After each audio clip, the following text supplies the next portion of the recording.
Bonjour à tous et bienvenue dans cet épisode inspirant du podcast version 2.0. Aujourd'hui, on va explorer une phrase qui est simple mais qui est puissante. Cette phrase, c'est « Imagine ce que tu veux être, avoir et obtenir dans la vie ». Alors on va découvrir comment cette simple action peut être le catalyseur pour transformer vos rêves les plus ambitieux en réalité concrète. À tout de suite.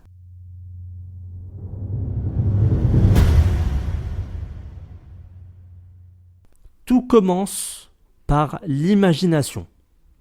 Lorsqu'on était enfant, notre imagination, elle était sans limite. On pouvait être des astronautes, des artistes ou alors des explorateurs.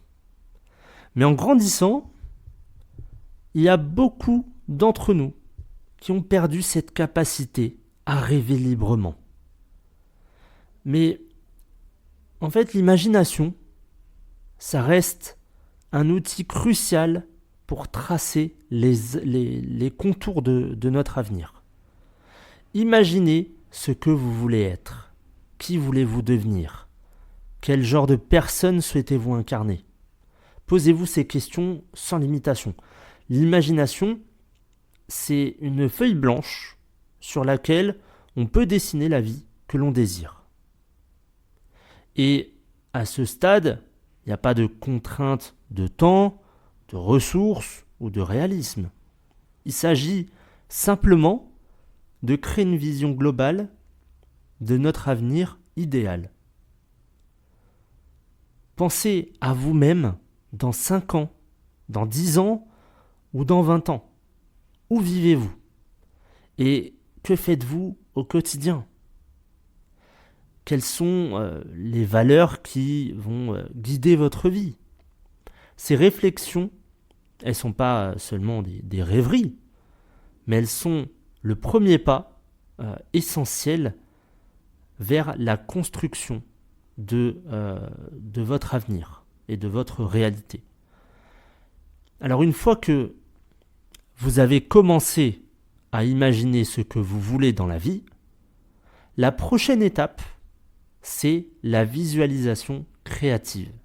C'est une technique que les plus grands leaders, les plus grands entrepreneurs de ce monde ou les plus grands athlètes de haut niveau utilisent pour atteindre leurs objectifs.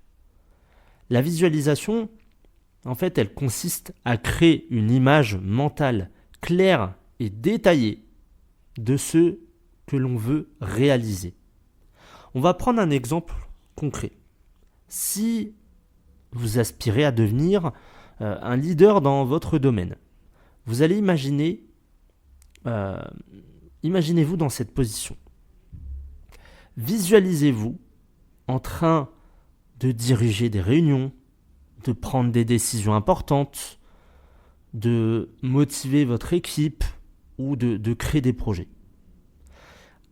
Il va falloir ajouter des détails à cette image. Qu'est-ce que vous portez sur vous? Où êtes-vous? Dans quel lieu? Quels sont les résultats de vos actions? Il va falloir un maximum de détails. Plus votre image mentale elle est précise, plus votre subconscient commencera à y croire. Parce que la science a montré que votre cerveau ne fait pas la différence entre une visualisation intense et une expérience réelle. Donc, en visualisant régulièrement vos objectifs, en fait, vous allez conditionner votre esprit à croire que ces objectifs sont déjà atteints.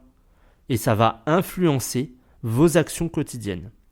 Par exemple, si vous vous voyez comme une personne en bonne santé, vous allez être naturellement poussé à faire des choix plus sains au quotidien au niveau de votre alimentation, faire davantage de sport.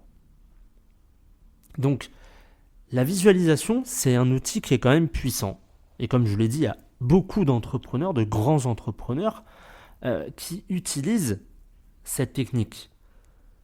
Et vous pouvez faire cette visualisation, je pense le meilleur moment pour le faire, c'est le soir avant d'aller dormir. Parce que c'est là où on va avoir un peu plus de calme, on va être un peu plus détendu par rapport à la journée où vous travaillez, vous êtes en train de courir à gauche, à droite. Donc je pense que le soir, c'est la période la plus propice pour faire de la visualisation. Alors visualiser ses rêves, c'est une étape qui est essentielle, bien évidemment. Mais une fois que vous avez imaginé ce que vous voulez dans la vie, la prochaine étape, c'est de les transformer, de transformer ce rêve en objectif concret. Et ici, on va parler de la méthode SMART. Peut-être que vous la connaissez, on utilise cette méthode dans la plupart des projets et aussi en marketing. En fait, la méthode SMART, ça veut dire spécifique, mesurable, atteignable, réaliste et temporellement défini. On va prendre un exemple que vous avez sûrement déjà imaginé. Par exemple, vous lancez votre propre entreprise. Comment pouvez-vous transformer ce rêve en réalité ? On va commencer par le diviser en objectifs spécifiques. Faire une étude de marché, développer un business plan, trouver un financement, lancer un site web, etc., etc. Ensuite, il va falloir vous assurer que chaque objectif est mesurable. Par exemple, le fait de trouver un financement, ça peut être mesuré par l'obtention d'un prêt de, on va dire 50 000 euros.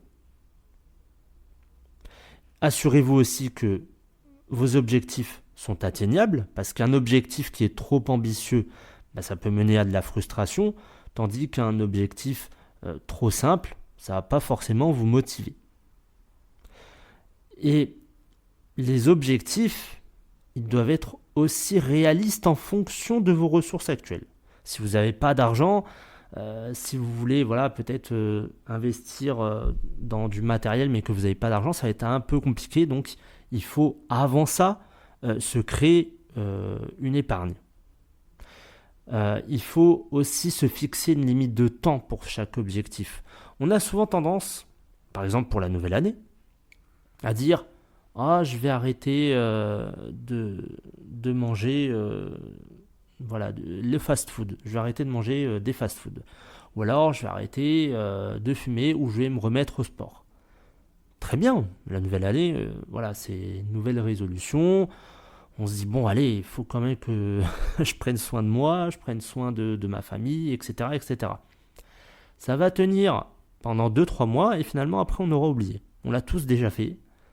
Peut-être vous aussi ou peut-être pas, parce que vous êtes quelqu'un qui est droit et qui respecte aussi ses engagements. Mais la plupart du temps, c'est ça. C'est pendant 2-3 mois, on va le faire et puis finalement, on va oublier. Donc c'est un peu... c'est cette méthode-là, cette méthode SMART, je trouve qu'elle est intéressante et elle est pratique. Il va falloir...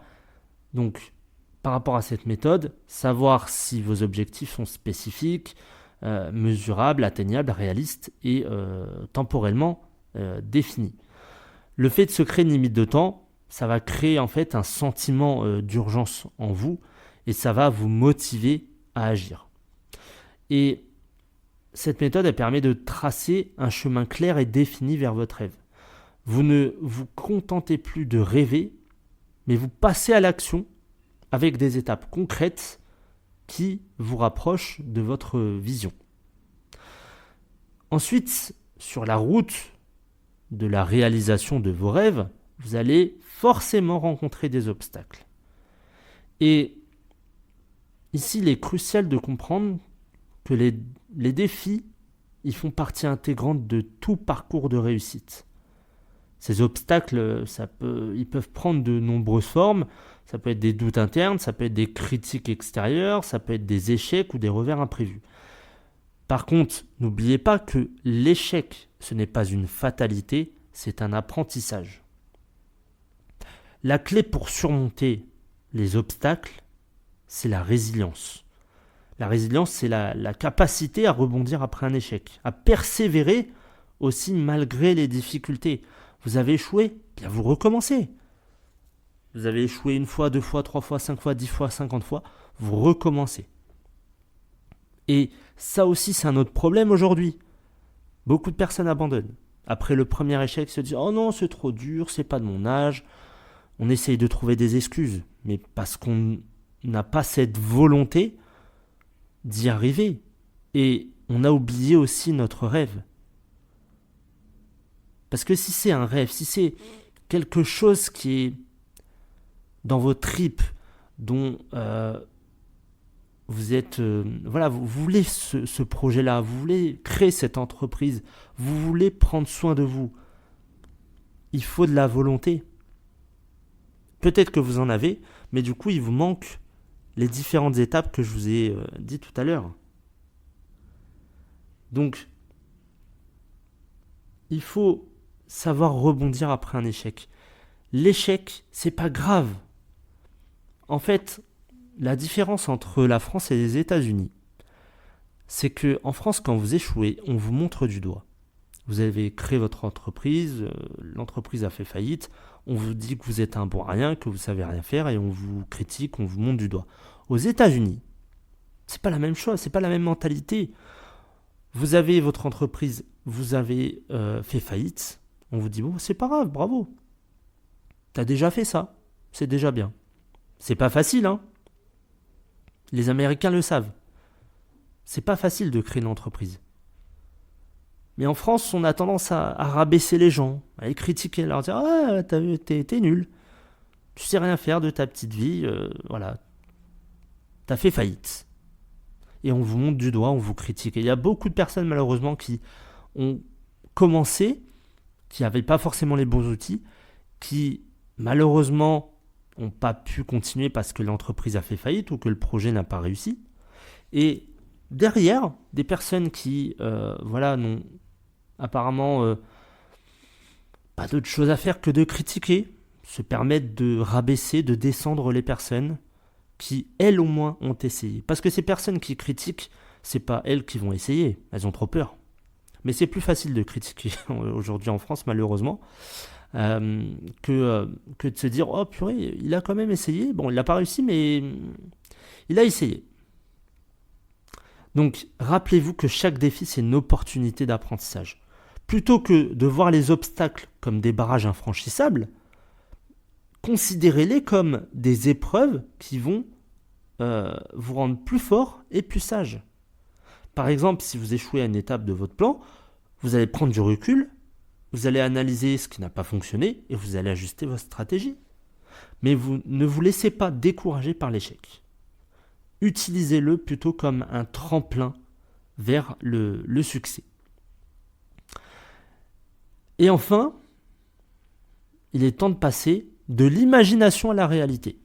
Vous avez une vision qui est claire, vous avez fixé des objectifs qui sont concrets et vous êtes prêt à affronter les défis qui se présentent.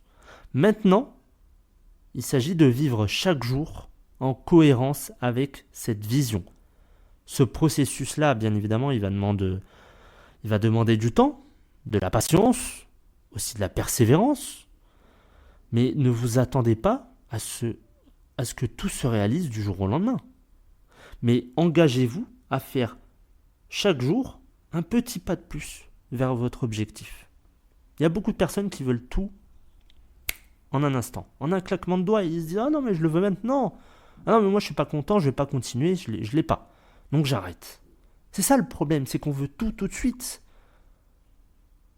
Mais c'est pas comme ça que ça marche. Les grandes choses, les rêves qui sont grandioses, que l'on a dans notre tête, ça demande du temps. Ça demande de la patience, de la persévérance. Il y aura des revers. On va se prendre des gifles parce qu'il nous manque tel ou tel outil, mais c'est pas grave. On va se relever, on va réessayer encore et encore, et un pas après l'autre, on ira vers l'objectif. Posez-vous chaque matin la question, qu'est-ce que je peux faire aujourd'hui? qui me rapproche de la vie que j'ai imaginée. Ça peut être une petite action, comme lire un article, faire un appel important ou simplement prendre soin de vous. Mais chaque petite action, elle compte et ça vous rapproche de la réalisation de votre vision. Et souvenez-vous, la vie que vous imaginez, elle est à portée de main si vous y croyez fortement et que vous agissez en conséquence. Voilà pour conclure cet épisode. Donc rappelez-vous que vous êtes le créateur de votre réalité, de votre avenir. Ce que vous imaginez, ça peut devenir réel, mais à condition que vous y croyez et que vous agissiez en conséquence. Aujourd'hui, moi je vous encourage à prendre quelques minutes pour réfléchir à ce que vous voulez vraiment dans la vie, à commencer à visualiser votre futur dès maintenant. Prenez un carnet, un stylo et vous notez vos pensées et vous les transformez en objectifs concrets. Merci d'avoir écouté cet épisode. Si vous avez trouvé cette discussion utile, puisque on discute, vous et moi, même si je ne vous vois pas, n'oubliez pas de partager le podcast avec vos amis, avec votre famille, au travail. Et n'hésitez pas à vous abonner pour ne pas manquer les prochains épisodes. Et quant à moi, je vous retrouve la semaine prochaine pour un épisode de santé. Bonne semaine à tous.